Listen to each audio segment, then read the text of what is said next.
प्यारे दोस्तों, आपका मेरे चैनल हिंदी की दुनिया में एक बार फिर स्वागत है। दोस्तों, आज हम पढ़ेंगे रचना एवं बनावट के आधार पे शब्दों के भेद, अर्थ के आधार पे शब्दों के भेद और व्याकरणीय प्रयोगों के आधार पे शब्दों के भेद। इससे पहले हम लोग उत्पत्ति के आधार पे शब्द के भेद जान चुके हैं। तो चलिए शुरू करते हैं आज का वीडियो। दोस्तों, इस वीडियो में हम सबसे पहले पढ़ेंगे रचना या बनावट के आधार पर शब्दों के भेद। दोस्तों, रचना के आधार पर शब्दों के 3 भेद होते हैं। कितने भेद होते हैं दोस्तों? 3 भेद। एक रूढ़, दूसरा यौगिक और तीसरा योग रूढ़। ये तीनों में बच्चों लोगों को बहुत ही ज़्यादा दिक्कत होती है कि कौन सा शब्द रूढ़ है, कौन सा यौगिक और कौन सा योग रूढ़। मैं आज आपको बिल्कुल भी सरल शब्दों में समझाऊंगी कि आप रूढ़ शब्द को कैसे पहचानेंगे, यौगिक को और योग रूढ़ को कैसे पहचानेंगे। 1 नंबर में है रूढ़ शब्द। रूढ़ शब्द की पहले हम परिभाषा जान लेते हैं कि रूढ़ शब्द की परिभाषा क्या होती है। वे शब्द जिनके खंडों का कोई अर्थ नहीं होता, वे अपने आप में पूर्ण होते हैं, ऐसे शब्द को रूढ़ शब्द कहते हैं। ठीक है बच्चों, आप क्या समझे कि रूढ़ शब्द वो शब्द होते हैं जिनको अगर हम लोग खंड करें तो उस खंड का कोई अर्थ नहीं निकलता है। ठीक है, इसको हम लोग और भी अच्छे से समझते हैं कि जैसे यहाँ दिया हुआ है माता। ठीक है, अगर हम लोग माता को खंड करते हैं तो माता बना है बच्चों माँ धन ता से। ठीक है, माँ और ता को अगर हम जोड़ते हैं तो क्या बनता है? माता बनता है। तो आप बताइए कि माँ का कोई अर्थ है? दोस्तों, ये माँ ये वाली माँ नहीं है, इस माँ का अर्थ होता है, पर इसमें क्या है? चंद्र बिंदु नहीं है, इसमें चंद्र बिंदु नहीं है, इसलिए इस माँ का कोई अर्थ नहीं होता है और ना ही ता का अर्थ होता है। ठीक है, तो रूढ़ शब्द वे शब्द होते हैं कि जिनका अगर हम लोग खंड करें अर्थ नहीं निकलता है। ठीक है दोस्तों, जैसे अगर हम लोग देश को ही ले लेते हैं। देश में क्या है दोस्तों?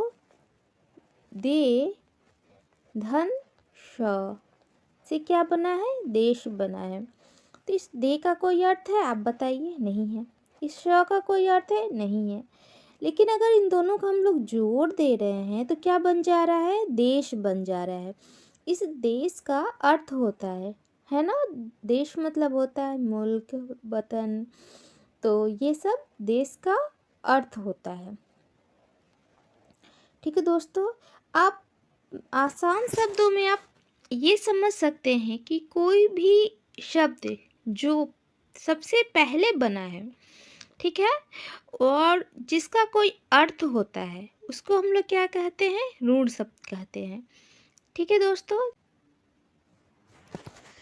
इसके बाद अब हम लोग आते हैं यौगिक में कि यौगिक कौन से शब्द होते हैं।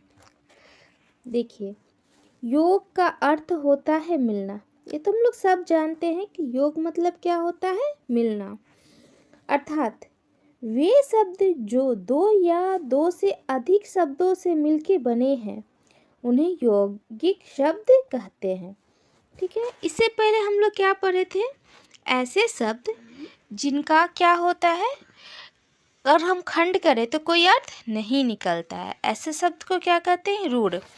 लेकिन यौगिक में क्या है? अगर हम इसको तोड़े तो इसका क्या होगा? अर्थ निकलेगा। ठीक है, मतलब इन दोनों का क्या होगा? सार्थक अर्थ निकलेगा। जैसे देखिए पाठशाला। ठीक है, पाठशाला कैसे बना है? पाठ धनशाला से बना है ना। तो पाठ मतलब तो हम लोग को पता, हम लोग का लेसन, और शाला मतलब क्या होता है? घर को हम लोग शाला कहते हैं। ठीक है, तो पाठशाला मतलब क्या हो? जहाँ हम लोग पढ़ने जाते हैं। ठीक है, इसमें दोस्तों दो ठो रूढ़ शब्द है। एक पाठ, अगर हम लोग पाठ का अगर और खंड करें, जैसे पा धन ठ से पाठ बना है ना, तो ये पा और ठ का अपना कोई अर्थ नहीं है। पाठ जो है एक रूढ़ शब्द है और शाला भी अपने आप में एक रूढ़ शब्द है। ठीक है, तो अगर इन दोनों को रूढ़ शब्दों को हम जोड़ दे रहे हैं तो एक नया शब्द क्या बन जा रहा है, पाठशाला। इस पाठशाला का अपना एक सार्थक अर्थ है। ऐसा शाला जहाँ हम लोग कहाँ जा क्या करने जाते हैं, पढ़ने जाते हैं, ऐसे जगह को हम लोग क्या कहते हैं, पाठशाला। ठीक है, तो क्या समझे कि जब हम लोग दो रूढ़ शब्द को मिला देते हैं या दो से अधिक रूढ़ शब्द को मिला देते हैं तो जो शब्द बनता है उसे हम लोग क्या कहते हैं दोस्तों, यौगिक कहते हैं। ठीक है, क्योंकि यौगिक, योग का ही अर्थ होता है मिलना, और इक मतलब उसको जोड़ देना। ठीक ना, तो यौगिक मतलब मिलकर बनना।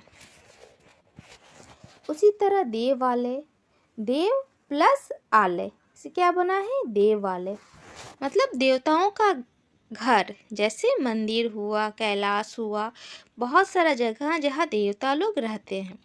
ठीक, राजपुत्र मतलब राजा धन पुत्र, राजा धन पुत्र। ठीक ना, तो राजा का अपना अर्थ है और पुत्र का अपना अर्थ है। तो इसको सरल में मैं और आपको बता दूं कि यौगिक शब्द वे सारे होते हैं जो हम लोग तत्पुरुष समास में जो शब्द होते हैं वो सारे यौगिक शब्द होते हैं। तत्पुरुष हुआ, कर्मधारय हुआ, ये जो सारे शब्द हैं ये सारे क्या हो जाते हैं दोस्तों, यौगिक हो जाते हैं।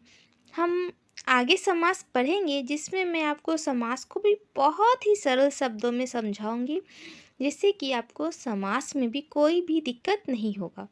पर अभी के लिए आप इतना समझ लीजिए कि तत्पुरुष समास और कर्मधारय समास को हम लोग यौगिक शब्द कहते हैं। जितने भी तत्पुरुष समास है या कर्मधारय, ये सारे क्या होते हैं, यौगिक शब्द होते हैं। ठीक है, अब इसके बाद आता है दोस्तों योग रूढ़ शब्द। अब योग रूढ़ में हम देख रहे हैं कि यहाँ योग भी है और रूढ़ भी है। ठीक है, तो जैसे कि पढ़ने से ही समझ में आ रहा है कि क्या है, यहाँ पे दो शब्दों का मेल है, एक योग का और दूसरा रूढ़ शब्दों का। हाँ, तो चलिए इसकी परिभाषा हम लोग देख लेते हैं। जो शब्द दो या दो से अधिक शब्दों के मेल से बने हों पर किसी विशेष अर्थ को दर्शाते हों उन्हें रूढ़ कहते हैं। ठीक है, तो योग मतलब मिलके बनना, लेकिन वो क्या हो जाता है, रूढ़ हो जाता है, मतलब उसका अपना एक निश्चित अर्थ हो जाता है। ठीक है, पहले वो मिलके बनेगा, बात समझिए, पहले वो क्या होगा, वो दो या दो से अधिक शब्दों से मिलके बनेगा। ठीक है, अगर हम लोग इसका खंड करें तो उसका खंड भी होगा और सार्थक खंड होगा, लेकिन वो क्या है, वो किसी तीसरे चीज़ के लिए वो क्या है, रूढ़ है, मतलब वो किसी तीसरी चीज़ के लिए ही हम लोग उसका प्रयोग करते हैं। उदाहरण से हम लोग और अच्छे से समझ लेते हैं, जैसे दशानन। ठीक है, दशानन, दस धन आनन, आनन मतलब दोस्तों सिर होता है। तो 10 आनन में क्या है, दो सार्थक निकल रहे हैं जोड़े, एक 10 और दूसरा आनन, है ना। देखिए 10 धन आनन। ठीक, तो इसका अपना सार्थक अर्थ है, इसका अपना सार्थक अर्थ है, लेकिन जब हम लोग इसको मिला दे रहे हैं तो क्या बन जा रहा है, दशानन। अच्छा, आप मुझे बताइए कि जो शब्द है ये किसके लिए प्रयोग किया जाता है, ये किसी खास व्यक्ति के लिए प्रयोग किया जाता है जिसे हम लोग सब जानते हैं। जी हाँ, वो कौन है, रावण। रावण हम लोग जानते हैं ना, जिसका वध किसने किया था, भगवान श्री राम ने जिसका वध किया था। उसके 10 सिर थे, जिस कारण उसको क्या कहा जाता था, दशानन कहा जाता था। ये दशानन किसी और को नहीं कहा जा सकता। ठीक है, इसलिए क्या है, ये रावण के लिए रूढ़ है, ये समझ रहे, ये रावण के लिए ही ये सिर्फ प्रयोग में किया जा सकता है। लेकिन ये क्या है, ये योग से बना है। ठीक, योग रूढ़ मतलब ये योग से बना है, लेकिन क्या है, ये रावण के लिए ये ही प्रयोग में, इसको छोड़ के और दशानन शब्द हम किसी और के लिए प्रयोग नहीं कर सकते। उसी प्रकार अगर हम लोग दूसरा उदाहरण लें तो नीलकंठ, इसमें भी दोस्तों दो खंड कर सकते हैं हम लोग, एक नील दूसरा कंठ।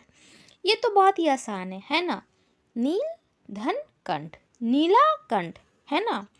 तो अब ये आप बताइए कि नीला कंठ किसके लिए रूढ़ है, बताइए तो। नीला कंठ भगवान शंकर के लिए रूढ़ है ना, क्योंकि वो जब हम लोग जब अमृत मंथन कर रहे थे तो उस समय एक हलाहल विष निकला था, जिसको क्या किए थे भगवान शंकर पी गए थे। लेकिन चूंकि वो विष था, तो अगर वो उसको अपने पेट में लेके चले जाते तो क्या हो जाता, वो भी मर जाते। लेकिन उससे दुनिया को बचाना भी जरूरी था। अगर वो सृष्टि में रहता तो सृष्टि तो विनाश हो चुका रहता। इसलिए वो क्या किए, ना उसको पेट में रखे ना ही उसको सृष्टि में छोड़े, क्या किए, उसको अपने कंठ तक ही सीमित कर लिए, जिसके कारण उनका जो कंठ है वो क्या हो गया, नीले रंग का हो गया। तब से उनको क्या कहा जाने लगा, नीलकंठ कहा जाने लगा, है ना। तो ये जो नीला कंठ है ये किसके लिए रूढ़ है, शंकर भगवान के लिए। उसी प्रकार गजानंद, गजानंद मतलब गज मतलब तो आप सब जानते हैं, गज मतलब क्या होता है, हाथी, और आनंद मतलब सर। तो हाथी जैसा किसका सर है, आप बताइए। जी हाँ बिल्कुल, हाथी जैसा किसका सर है, गणेश भगवान का, है ना। तो ये जो गजानन शब्द है ये किसके लिए रूढ़ है, ये जो गजानन शब्द है ये गणेश भगवान के लिए रूढ़ है ना। और अगर मैं आपको और सरल शब्दों में बताऊं तो जैसे कि हम लोग समास में छठा समास पढ़ेंगे, बहुव्रीहि समास। तो जब हम लोग बहुव्रीहि समास पढ़ेंगे तो उसके जितने भी उदाहरण हैं वो सारे क्या हो जाते हैं, योग रूढ़ में आ जाते हैं। ठीक है दोस्तों, ये तो मैं आपको एक ट्रिक बता रही हूँ जिससे कि आप चीज़ों को ज़्यादा ही आसानी से समझ जाएं। तो इससे पहले हम लोग क्या पढ़े, रचना के आधार पे शब्द के भेद। अब हम लोग क्या पढ़ेंगे, प्रयोग के आधार पे शब्दों के भेद। ठीक है, तो प्रयोग के आधार पे शब्दों के दो भेद होते हैं, एक विकारी शब्द दूसरा अविकारी शब्द। दोस्तों इसमें भी बच्चों को बहुत ही ज़्यादा परेशानी होती है, कौन सा विकारी शब्द है कौन सा अविकारी शब्द है, अवयव किसे कहते हैं। तो ये सारे बहुत सी दिक्कतें होती है बच्चों को। अगर आप लोग इस वीडियो को बार बार देखेंगे तो जो आपकी दिक्कत है वो सारी ख़त्म हो जाएगी। एक ही वीडियो में आपकी जितनी भी परेशानियां हैं दोस्तों वो सारी की सारी ख़त्म समझिए। ठीक है, इसलिए मैं आपसे कहती हूँ कि आप मेरी वीडियो को लगातार देखिए, जिससे कि आप हिंदी व्याकरण को बहुत अच्छे से समझ जाएंगे। इस पे आपका एक कमांड बन जाएगा और एग्ज़ाम में कोई भी क्वेश्चन आप नहीं छोड़ कर आएंगे। तो चलिए हम लोग फटाफट विकारी शब्द को देख लेते हैं। एक नंबर में है विकारी शब्द। ठीक, विकारी से ही समझ में आ रहा है कि इससे क्या होता है, विकार उत्पन्न होता है। विकार मतलब होता है कि जो शब्द है उसमें क्या आएगा, परिवर्तन आ जाएगा। ठीक है, अगर परिभाषा की बात करें तो क्या है, विकारी शब्द में शब्द यहाँ वे होगा, विकारी शब्द वे शब्द होते हैं जिसमें लिंग वचन काल के अनुरूप परिवर्तन होते हैं। दोस्तों ये बहुत ही इम्पॉर्टेंट चीज़ है कि वे शब्द जिसमें क्या पर इस पे किसका असर पड़े, लिंग वचन काल परिवर्तन के द्वारा उसमें भी क्या हो, विकार हो, मतलब उसमें भी परिवर्तन आ जाए। ऐसे शब्द को दोस्तों हम लोग क्या कहते हैं, विकारी शब्द कहते हैं। अब विकारी शब्द दोस्तों मुख्य रूप से 4 भागों में बांट सकते हैं हम लोग। ठीक, पहला संज्ञा, दूसरा सर्वनाम, तीसरा विशेषण, चौथा क्रिया विशेषण। ठीक है दोस्तों, तो चलिए एक उदाहरण से मैं समझाती हूँ आपको कि संज्ञा में जो शब्द होता है उससे लिंग में क्या असर पड़ता है। जैसे मैं एक शब्द लेती हूँ लड़का, ठीक, लड़का, अगर इसको हम लोग बहुवचन करेंगे तो क्या हो जाएगा, लड़के। लड़का तो ये नहीं रहेगा, देखिए इसमें विकार उत्पन्न हो गई, लड़के से क्या बन, लड़का से क्या बन गया, लड़के बन गया। लिंग, अगर इसका हम लोग लिंग परिवर्तन करेंगे तो लड़का से क्या हो जाएगा, लड़की हो जाएगा। लड़का को तो फिर ये तो पुल्लिंग है, स्त्रीलिंग तो है नहीं, इसका लिंग वचन करेंगे तो हम लोग क्या हो जाएगा बच्चों, ये लड़की हो जाएगा। अगर इसका हम लोग वचन परिवर्तन करेंगे तो लड़का से लड़के हो जाएगा। तो इसमें विकार उत्पन्न हुआ ना, इसका रूप परिवर्तन हुआ ना, तो इसे ही कहते हैं, ऐसे ही शब्दों को कहते हैं दोस्तों विकारी शब्द। दोस्तों अगर सर्वनाम के परिवर्तन की बात करें तो जैसे मैं खुद के लिए क्या लिखूंगी, हमेशा मैं लिखूंगी, ठीक है।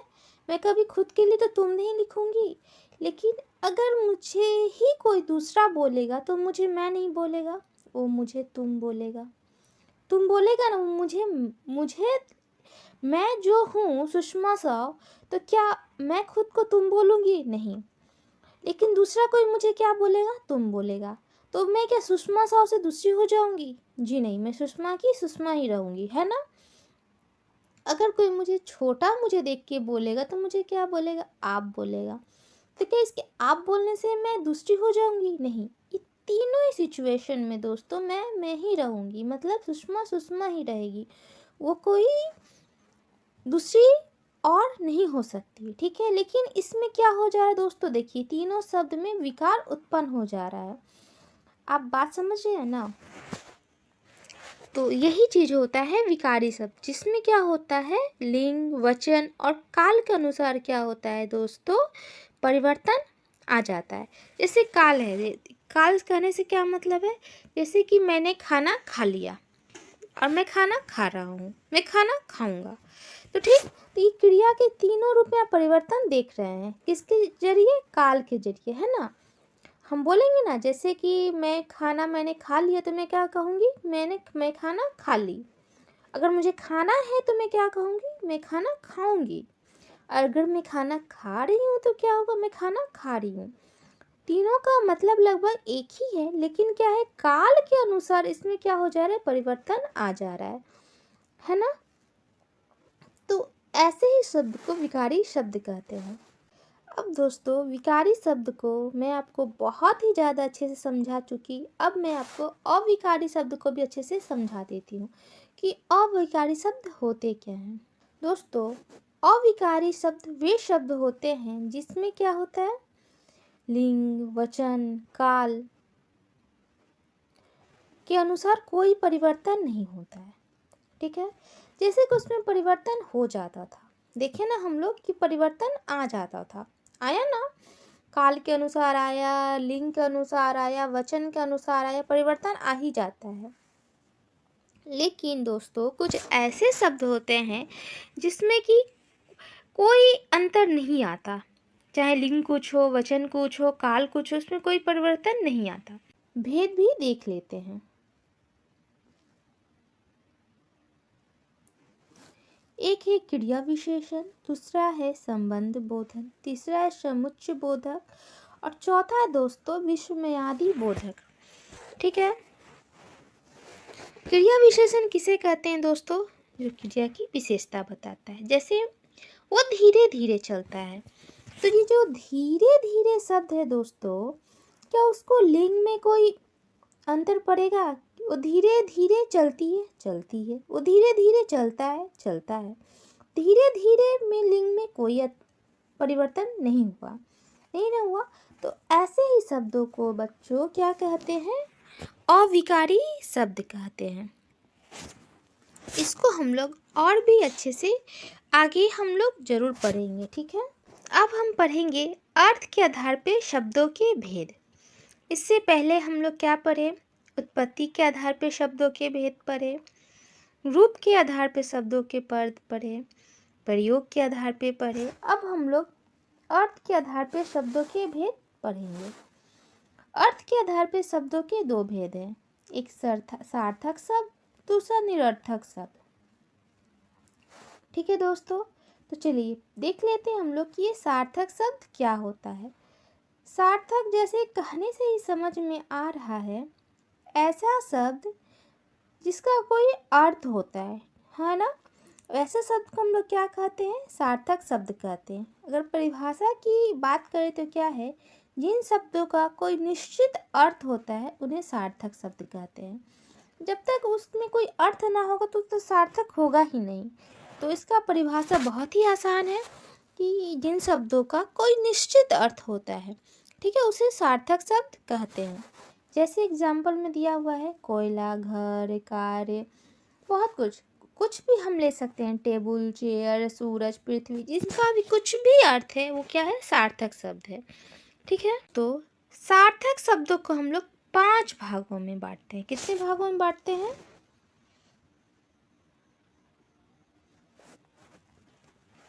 5 भागों में हम लोग सार्थक शब्दों को बांटते हैं। एक नंबर है एकार्थी शब्द, दूसरा अनेकार्थी शब्द, तीसरा पर्यायवाची, चौथा विलोम और पांचवा समान भाषी शब्द। ठीक है, इन सब को हम लोग एक एक करके पढ़ लेते हैं कि इन सब का मतलब क्या होता है। ऐसे तो जैसे कि नाम से ही पता चल रहा है कि उसका परिभाषा क्या होगा, फिर भी मैं आपको बता दे रही हूँ सबका परिभाषा। एकार्थी शब्द, जैसे कि नाम से ही पता चलता है एक अर्थ, ऐसे शब्द जिनका एक ही अर्थ होता है उसे क्या करते हैं हम लोग, एकार्थी शब्द कहते हैं। चलिए इसका हम लोग परिभाषा जान लेते हैं। जिन शब्दों के केवल एक ही अर्थ का बोध होता है, ठीक है, जिन शब्दों से केवल एक ही अर्थ का बोध होता है उन्हें एकार्थी शब्द कहते हैं। ठीक है, जैसे कि इससे पहले हम लोग क्या पढ़े थे कि कुछ भी सार्थक अर्थ हो उसे हम लोग सार्थक शब्द कहेंगे, ठीक ना। लेकिन एकार्थी मतलब उस सार्थक शब्द का सिर्फ एक ही अर्थ हो, समझे दोस्तों, उस सार्थक शब्द का क्या हो, सिर्फ एक ही अर्थ हो, उसे हम लोग क्या कहेंगे, एकार्थी शब्द कहेंगे। जैसे कहना, आज, कहानी, इन शब्द का एक ही अर्थ होता है, अतः यह एक एकार्थी शब्द है। ठीक, लेकिन कहने से क्या मतलब है कि जैसे हम रोटी की बात करें तो रोटी को हम लोग रोटी ही कहते हैं, ठीक ना। रोटी का मतलब हमेशा रोटी ही होता है, कुछ और नहीं हो सकता। ठीक, लेकिन अगर हम लोग जब अनेकार्थी शब्द पढ़ेंगे तो हम पढ़ेंगे कुछ ऐसे शब्द होते हैं जिनका अर्थ क्या होता है, एक शब्द का हम लोग 2-3 अर्थों में प्रयोग कर लेते हैं। ठीक है, अनेकार्थी शब्द किसे कहते हैं, जिन शब्दों के एक से अधिक अर्थ होते हैं उन्हें अनेकार्थी शब्द कहते हैं। ठीक है जी, कुछ ऐसे शब्द होते हैं जिनका एक का प्रयोग हम लोग क्या करते हैं, एक से ज़्यादा अर्थ में करते हैं, ऐसे ही शब्द को दोस्तों हम लोग क्या कहते हैं, अनेकार्थी शब्द कहते हैं। वैसे तो हम लोग अंग्रेजी में जानते ही होंगे कि अंग्रेजी में बहुत सारे शब्द ऐसे हैं जो हम लोग क्या करते हैं, एक से ज़्यादा बार प्रयोग करते हैं। जैसे लेटर का, लेटर मतलब पत्र भी होता है। लेटर मतलब क्या होता है बताइए, लेटर मतलब बात भी होता है। लेटर मतलब क्या होता है, छोटा भी होता है। तो बहुत सारा चीज़ होता है। अल्फ़ाबेट को हम लोग कैपिटल लेटर, स्मॉल लेटर कहते हैं। तो एक लेटर शब्द का ही प्रयोग वो लोग बहुत बार करते हैं। ठीक है, तो ऐसे हिंदी में भी कुछ शब्द होते हैं जिनका प्रयोग हम लोग क्या करते हैं, एक से ज़्यादा बार करते हैं। जैसे हम लोग कनक का उदाहरण ले सकते हैं। कनक मतलब गेहूँ भी होता है, धतूरा भी होता है, सोना भी होता है।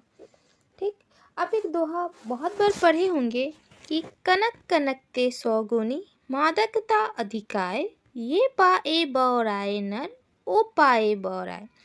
ठीक ना, तो कनक का अर्थ दोस्तों इस दोहे में 2 जगह था। कहाँ कि जब हम लोग धतूरा खा लेते हैं तो हम लोग क्या हो जाते हैं, पागल जैसा हो जाते हैं। ठीक है। और वहीं पे कनक का अर्थ सोना भी था कि अगर हम लोग को सोना मिल जाता है तो सडनली अगर हम लोग को सोना मिल गया तो हम लोग पागल से करने लगे, अरे मुझे सोना मिल गया, सोना मिल गया। क्यों? क्योंकि सोना बहुत ही कीमती होता है। इसलिए इसलिए जो कवि हैं वो क्या कह रहे हैं, कनक कनक ते 100 गुनी मादकता अधिकाय, ये खाए बौराए नर और वो पाए बौराए। एक को खा के आदमी बौरा जाता है, पागल हो जाता है, और एक को पा के बौरा जाता है। ठीक। तो हिंदी में कुछ शब्द ऐसे होते हैं जिनका एक से ज़्यादा अर्थ होता है। अगर हम लोग कर की बात कर ले तो कर मतलब हाथ होता है, किरण होता है, और टैक्स को भी हम लोग हिंदी में क्या कहते हैं, कर ही कहते हैं। ठीक है। अब हम लोग आते हैं पर्यायवाची शब्द। ये तो हम लोग बहुत ज़्यादा याद करते हैं और हम लोग को इससे बहुत ज़्यादा दिक्कत भी होता है कि रे भगवान, हर एक चीज़ का पर्यायवाची शब्द होता है, क्यों होता है, हमको लोग को याद करने में बहुत ही ज़्यादा दिक्कत होता है। आप याद रखिए, पर्यायवाची शब्द भी सार्थक शब्द का एक उदाहरण है। ठीक है। तो चलिए पहले इसकी परिभाषा जान लेते हैं।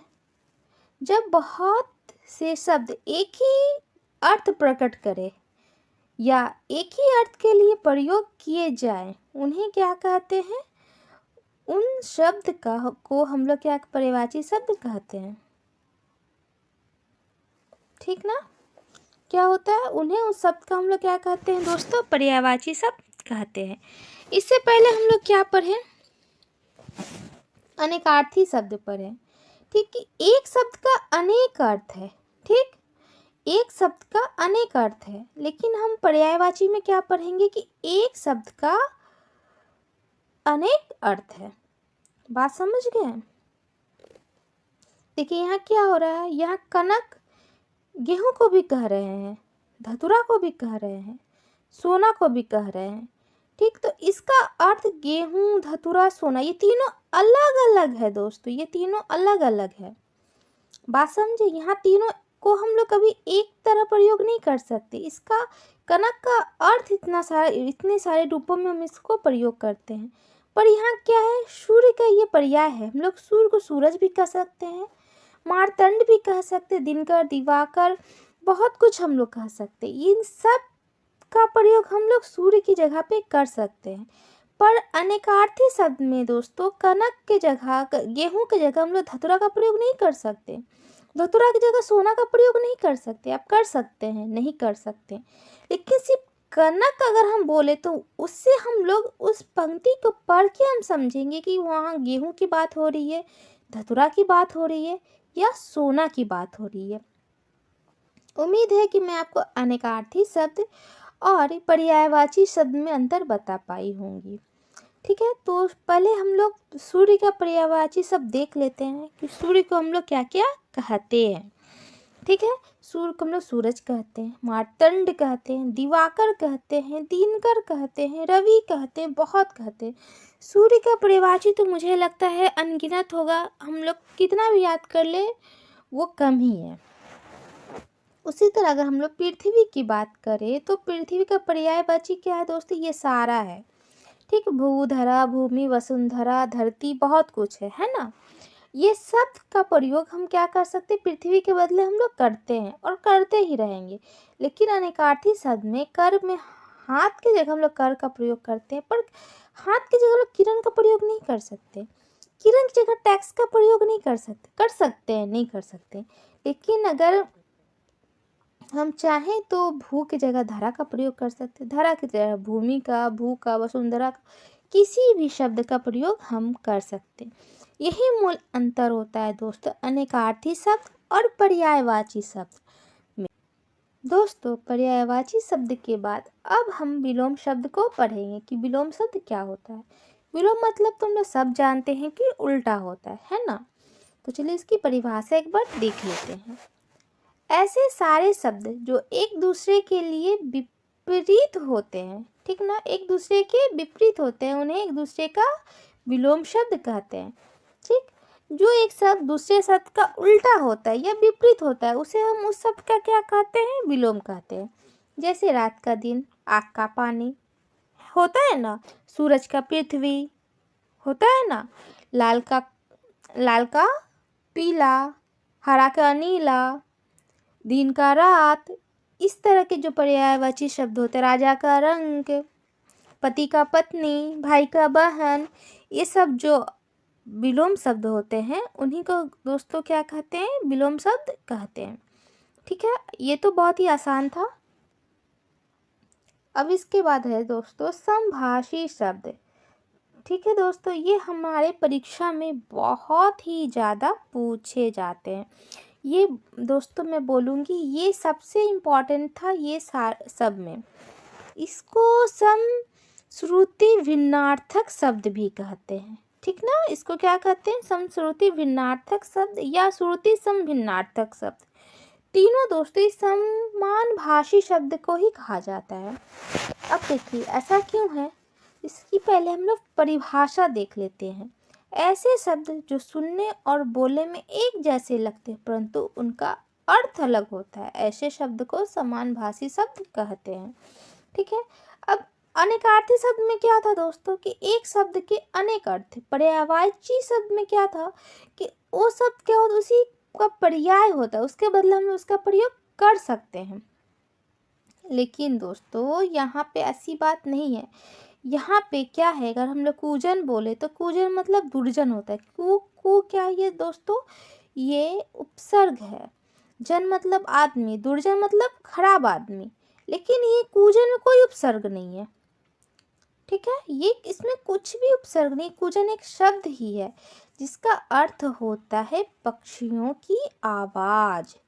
ठीक है दोस्तों, तो ये जो चीज़ है दोस्तों हमारे परीक्षा में सबसे ज़्यादा पूछा जाता है। जैसे एक मैं बता दूँ, सबसे ज़्यादा दिन है। दिन मतलब क्या होता है दोस्तों, दिन होता है, हम लोग सब जानते हैं सुबह। और अगर हम लोग इसको दिन लिख दें तो दिन मतलब क्या होता है, गरीब आदमी। ठीक, तो अंतर सिर्फ हर्षई और दुर्गई का हो गया ना। लेकिन इसका जो अर्थ है दोस्तों बहुत ही ज़्यादा बदल जाता है, इसीलिए इसको क्या कहते हैं हम लोग, समान भाषी शब्द, जिसका अर्थ क्या होता है, एक दूसरे से बहुत ही ज़्यादा अलग होता है। तो अब हम पढ़ेंगे निरर्थक शब्द कि निरर्थक शब्द क्या होता है। ठीक है, तो जैसे कि निरर्थक से ही पता चलता है जिसका कोई अर्थ ना हो। ठीक, तो चलिए एक बार हम परिभाषा देख लेते हैं। जिन शब्दों का कोई अर्थ नहीं होता उन्हें निरर्थक शब्द कहते हैं। सामान्य सी बात है, जिनका कोई अर्थ नहीं होगा उसे तो निरर्थक कहेंगे। जैसे बाटनी, बटे, बोटी आदि, कुछ भी ऐसा कटकट, मटमट, कुछ भी ऐसा जिसका कोई अर्थ ना हो उसे हम लोग क्या कहेंगे, निरर्थक शब्द कहेंगे। लेकिन दोस्तों आश्चर्य की बात तब हो जाती है कि हम लोग कभी कभी इन निरर्थक शब्दों का भी अपने वाक्य में प्रयोग कर लेते हैं। क्या है पॉइंट यहाँ, कभी कभी हम वाक्य में निरर्थक शब्द का प्रयोग करते हैं। देखिए जैसे कैसे, कब करते हैं, मेहमान को पानी वानी दो। यहाँ पानी का तो अर्थ है, वानी का क्या अर्थ है बताइए, कुछ अर्थ है नहीं। लेकिन हम लोग अपने वाक्य को बनाते समय हम लोग क्या कर देते हैं, कभी कभी निरर्थक शब्द कर से वाक्य बना लेते हैं। जैसे मैं खाना वाना खा गई, ठीक ना, वो छतवत पे टहल रही है। कुछ भी को हम लोग क्या कर देते हैं, उसके बगल का शब्द को से बना देते हैं। जो इसके साथ जो शब्द जुड़ा रहता है दोस्तों उसका कोई अर्थ नहीं होता, वो एक क्या होता है, निरर्थक शब्द होता है। जैसे वो छतवत पे गई है, तो छत मतलब, तो छतवत मतलब क्या होता है बताइए, कुछ होता है, नहीं होता है। लेकिन हम लोग क्या कर देते हैं, उससे भी शब्द बना देते हैं। जैसे वो रोटी वोटी खाई होगी, ठीक ना, जैसे कोई पूछा वो क्या खाई होगी, वो तो घर पे अकेली है, तो लोग जवाब क्या दे देते हैं कि वो रोटी वोटी खाई होगी। अब ये रोटी क्या होता है भाई, रोटी तो रोटी होता है, वोटी क्या होता है।